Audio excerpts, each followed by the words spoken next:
Do you ever feel like you're just you? A fixed personality, a set of traits that define who you are?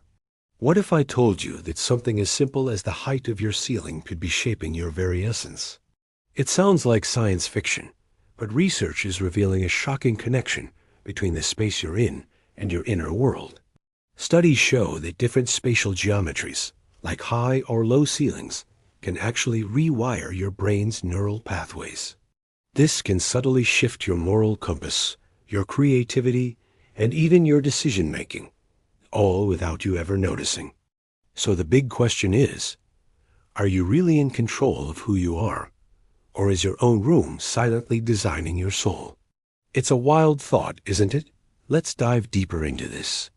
Have you ever walked into a grand cathedral or a modern library with soaring ceilings and suddenly felt your mind expand? It's not just a feeling. It's a real psychological phenomenon known as the cathedral effect. The space we're in has a powerful, often subconscious impact on how we think and feel. Studies have shown that high ceilings literally prime our brains for more abstract thought and creativity. When we're in a room with a lot of vertical space, we're more likely to think in broad, conceptual terms. This environment encourages us to explore new ideas, take creative risks, and think outside the box.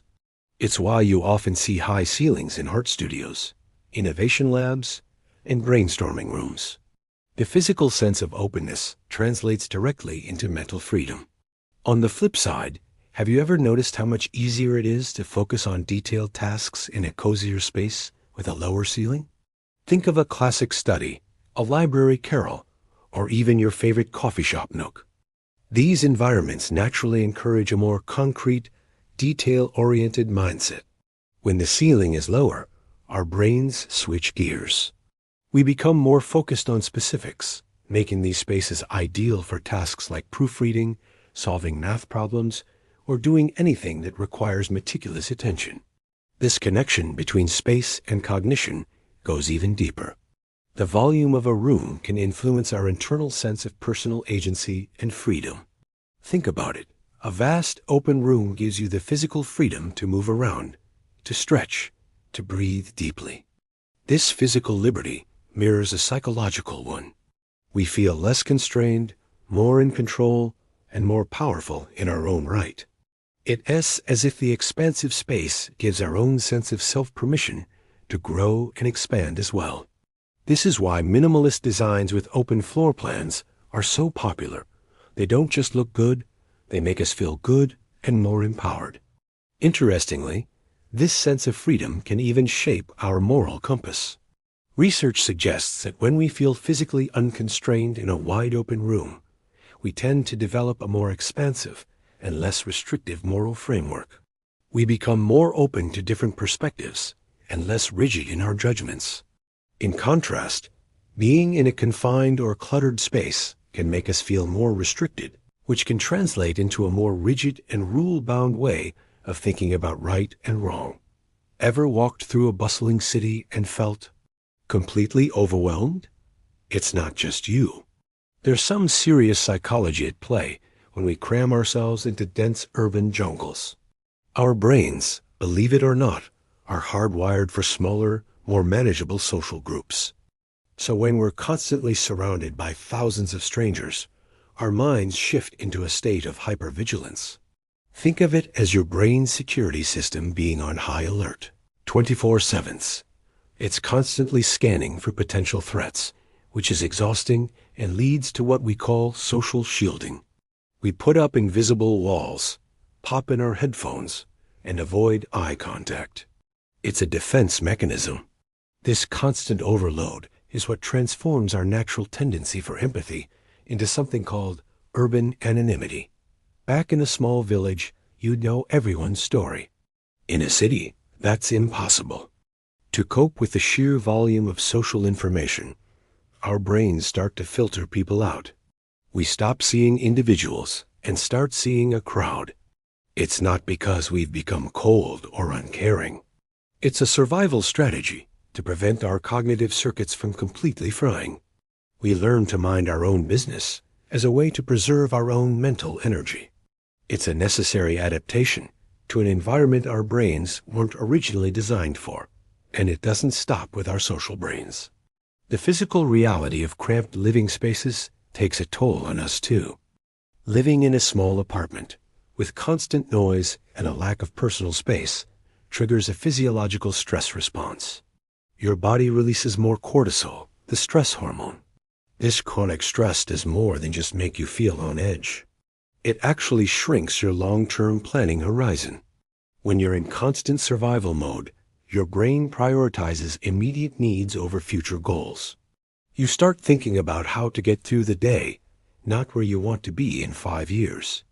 The city, in a way, forces us into a state of perpetual present tense thinking.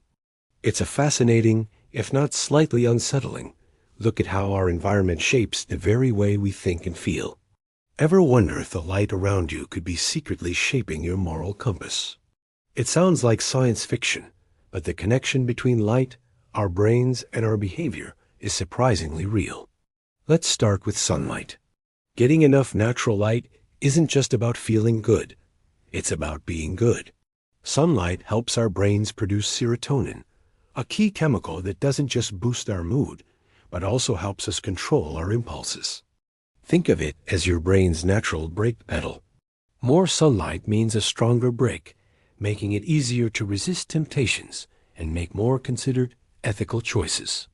When we're deprived of natural light, those serotonin levels can dip, potentially weakening our impulse control and making us more likely to act on selfish urges. Now, let's switch gears and talk about the artificial world we live in. We spend so much time under harsh blue-tinted fluorescent or LED lights. Compare that to the gentle, ever-changing light of the sun, the soft golden hues of sunrise, the bright white of midday, and the warm, calming tones of sunset. This natural cycle helps regulate our internal clocks and keeps our moods stable. Constant exposure to intense artificial blue light, especially at night, can disrupt this rhythm. It can mess with our sleep, make us feel more on edge, and contribute to mood swings. An unstable mood can easily cloud our judgment, making it harder to think clearly and act with integrity. It's like our emotional foundation gets shaky, and when that happens, our moral decisions can get a little shaky too. Here's where it gets even more fascinating. The brightness of a room can literally change how honestly you behave. Studies have shown that dim lighting can create a subconscious feeling of anonymity, almost like wearing a cloak of invisibility. When people feel less visible and less accountable, they are statistically more likely to engage in dishonest behavior, whether it's cheating on a task or being less than truthful. The darkness provides a psychological cover, lowering our inhibitions against acting unethically. On the other hand, a brightly lit room increases the feeling of being seen and observed, which subconsciously encourages us to stick to our moral principles. So the next time you're facing a tough decision, maybe step into the sunshine. It might just illuminate the right path. Ever walked into a room and just felt on edge? Or maybe you've entered a space and instantly felt relaxed and at ease. It's not just in your head. The textures and shapes in our environment have a profound impact on our emotions and even our personality. Think about it. Hard, angular surfaces like glass tables, sharp-cornered desks, and cold tile floors tend to make us feel more rigid. Psychologically, these environments can encourage black and white thinking at a certain emotional distance. When everything around you is unyielding and sharp, it subtly cues your brain to be the same way, making it harder to be flexible and connect warmly with others. It's like our inner world starts to mirror the cold, hard surfaces of our outer world. Now, contrast that with spaces filled with soft textures and organic materials. Imagine a room with a plush rug, comfy sofas with rounded edges, wooden furniture with a natural grain, and plenty of plants. These environments feel welcoming and safe. The softness literally encourages us to soften up, promoting openness, empathy, and agreeableness. When you're physically comfortable, surrounded by gentle curves and natural elements, your mind is more likely to be creative, adaptable, and emotionally available. It's a simple, powerful way to foster a more resilient and compassionate mindset. And let's not forget about cleanliness. It's more than just being tidy. It's about a feedback loop for our self-image. When you take the time to clean and organize your space, you are sending a powerful message to yourself. I am worthy of a calm and orderly environment. This act reinforces a disciplined self-image and boosts your sense of control and confidence. A clean space reduces mental clutter, allowing for clearer thoughts and a more positive outlook. It's an act of self-care that builds a foundation for emotional stability. Have you ever noticed how so many modern homes look? The same? Sleek, minimalist, with smart devices seamlessly integrated into every wall. It's clean, it's efficient, but it's also a little bit flat. This isn't just an aesthetic choice. It's a reflection of how digital architecture is reshaping our inner lives. The quirky, messy, spontaneous parts of our personality, the very things that make a house a home, are being smoothed over by algorithms that favor order and predictability. The pile of books you leave by your chair, the random art project on the kitchen table. These little acts of human eccentricity are disappearing in favor of a clean, optimized, and frankly, less interesting existence. This obsession with digital integration also erodes something incredibly precious: our private self. Your home is supposed to be your sanctuary, the one place where you can disconnect and just be you. But when your lights, your thermostat, your speakers, and even your fridge are constantly connected to the internet, are you ever truly alone? This constant connectivity turns our physical refuge into a data point. The line between our public, online persona and our private, authentic self gets blurrier every day. We begin performing for the algorithm even in our most intimate spaces, and the quiet moments needed for deep reflection and self-discovery are lost in the digital noise.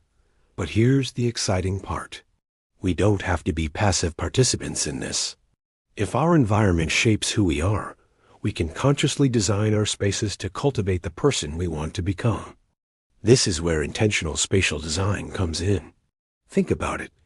What if you designed a room specifically for deep reading with no screens allowed? Or a creative corner that's deliberately messy and full of inspiring materials? You could create a no Wi-Fi zone in your own home, a physical boundary to protect your mental space. By making deliberate choices about the technology and objects we surround ourselves with, we can reclaim our homes as incubators for character, creativity, and genuine selfhood. We can literally build the architecture for our future beliefs and our best selves. It's a powerful idea. Re-engineer your space to re-engineer yourself. Thanks for watching, and if this sparked any ideas, I'd love to hear them in the comments. Don't forget to subscribe for more.